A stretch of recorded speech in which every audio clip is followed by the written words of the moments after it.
नजर ना लागे संजय के जी भाई लोग नमस्कार, स्वागत है आप लोग का। आप लोग देख रहे हैं राम सुजीत मिश्रा अयोध्यावासी जनपद।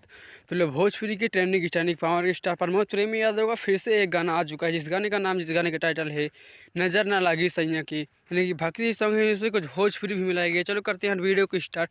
वीडियो स्टार्ट मेरे छोटा सा रिक्वेस्ट है कि अभी तक हमारे चैनल को सब्सक्राइब नहीं किया तो हमारे चैनल को सब्सक्राइब कर लो। भोजपुरी से सबसे पहले सबसे फास्ट आप लोग देखते रहिए, और वीडियो में आप लोग इन तक की जरूर, आप लोग वीडियो को स्किप मत करिएगा, तभी आप लोग पूरा अपडेट को समझ पाएगा कब और किस चैनल पर है, कब आ रहा है।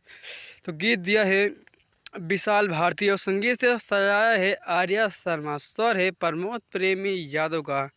ये कल सुबह आप सबको 5 बजे, ये गाना आप सबको कल सुबह के 5 बजे मिल जाएगा। और जितने भी प्रमोद प्रेमी के फैंस हैं यार, आप लोग इस वीडियो को उन तक ज़रूर से ज़रूर पहुँचाए। हमारे वीडियो में बनने के लिए धन्यवाद। तब तक के लिए नमस्कार, बाय बाय, जय हिंद, जय भोजपुरी।